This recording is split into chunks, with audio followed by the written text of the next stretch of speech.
Now, I might be prone to a whinge. Everything's kind of hurting now. My legs have slightly seized up. Oh, God. But this is not that story.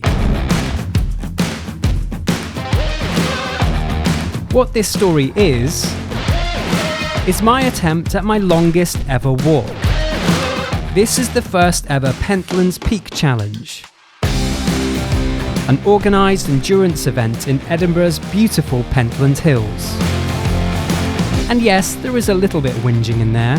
Hurts right now. But it's a long way.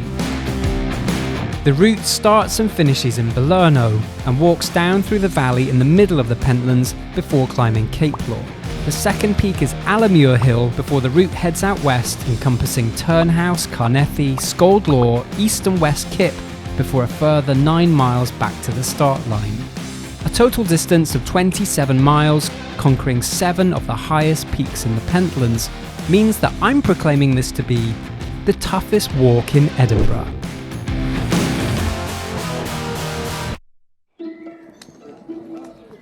This is the start of the epic 27-mile walk through the Pentlands. And I have to say I'm really excited. These hills mean so much to me. I absolutely love coming up here, but I don't know them well enough, so I'm going to use today as a way to experience everything that the Pentland Hills has to offer. All being well, it should take under 12 hours.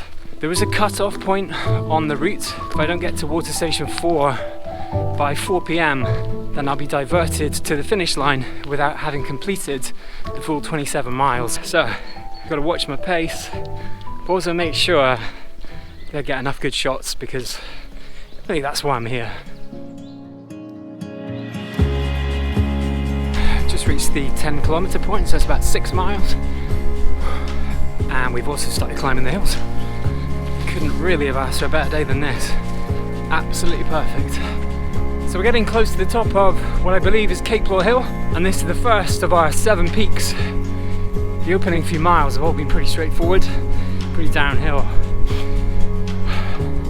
The rest of this trip is going to be much more arduous than that. Peak number 1, Cape Law Hill.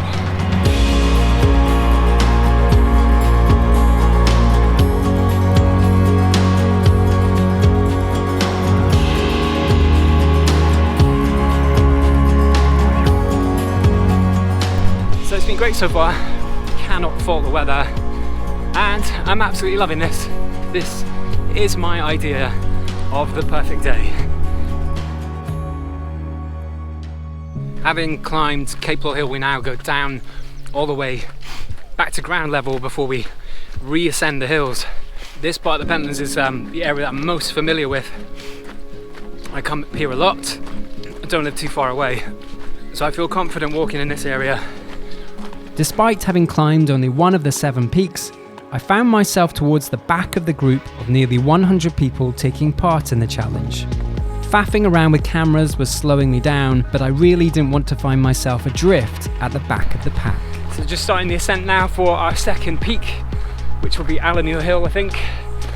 Artemis Hill is the one hill in the Pentlands that I know better than any other. Climbed it many, many times. I do think it also gives you probably one of the best views of Edinburgh. I think this might be one of the steepest climbs of the 7 peaks coming up. The route to the top of Artemis was a steepish path to the side of Hill End Ski Centre. Yeah, this is quite tough. But it wasn't long before we arrived at the top of Carnethy, one of the most recognisable hills in the Pentlands, and which, unbeknownst to me, was not, I believe, one of our official 7 peaks of the challenge. We are coming close to 18 kilometres so far, and yeah, my legs are starting to hurt a little bit, not to be unexpected. I think it's just the weight on my back, which is probably the most uncomfortable thing. 18 kilometres in, and that is my first whinge. Could be much worse. Peak number 2, Artemis.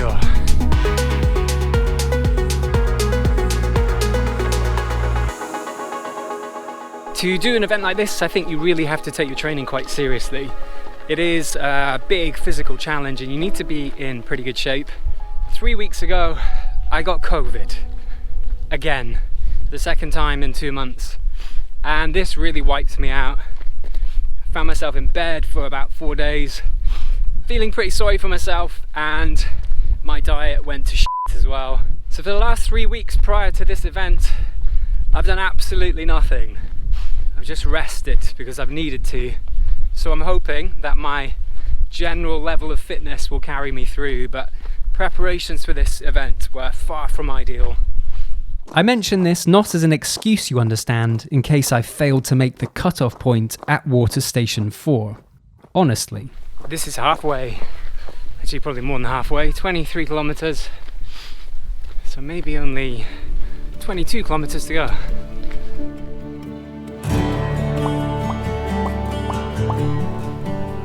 Okay, so I've had a change of socks, a Compeed plaster, some Lucozade, and now I feel ready for the second half of this trek. I'm currently going up the first of these 5 peaks, which are all quite close together. I think the initial climb up to this first peak is quite steep. Once you reach it, then you go down a little bit, up to the next one, down a little bit, up to the next one. It's just this initial climb is going to be quite tough. This was my first time walking the 5 peaks of the Pentlands which head out west, and I found this initial climb up Turnhouse to be the hardest part of the whole challenge.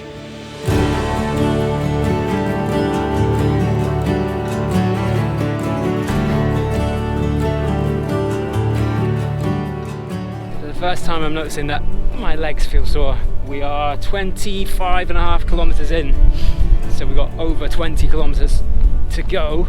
I just need to ride this out. My pace has slowed, not helped by the fact I get the drone out every half an hour. Peak number 4 coming up.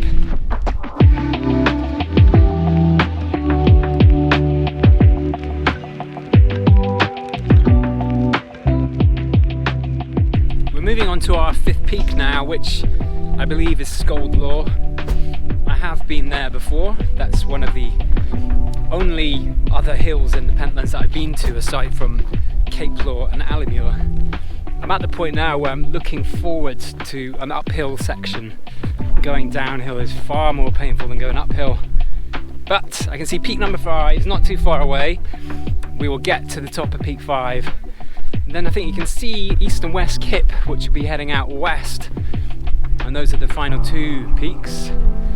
And then just a few miles walk back to Belerno. I wouldn't say the end is in sight, but certainly we're getting there. Which I have to say at this point, I'm very pleased about.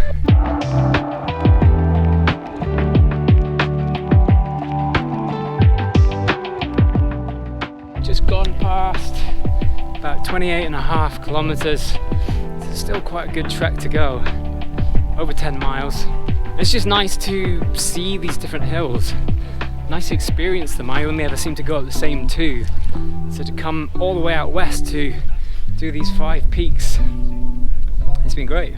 Really enjoying it. The ascent up the first of the 2 kips was probably the easiest of the whole challenge, and with only 1 hill left to conquer, I found the thought of ascending the 7th and final peak, West Kip, surprisingly motivating.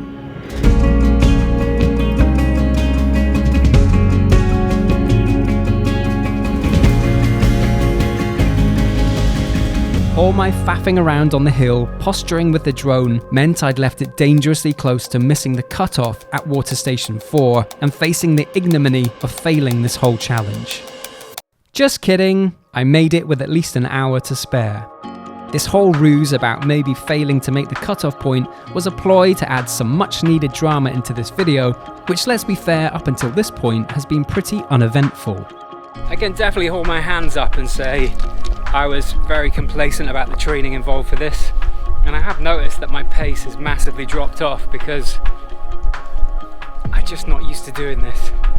I'm at that point where every runner knows this.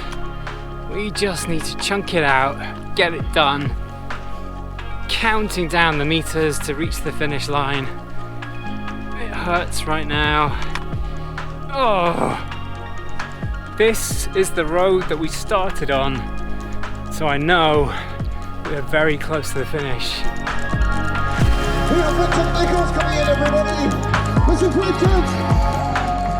And with that, I crossed the line in 82nd position out of 92 finishers in a time of just under 11 hours.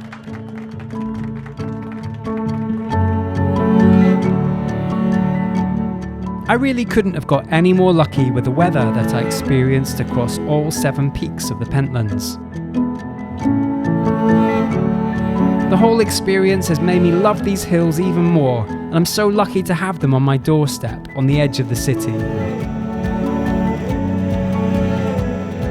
This was an incredible event done in aid of Mary's Meals and Sane, 2 very worthy charities, and I feel genuinely privileged to have taken part.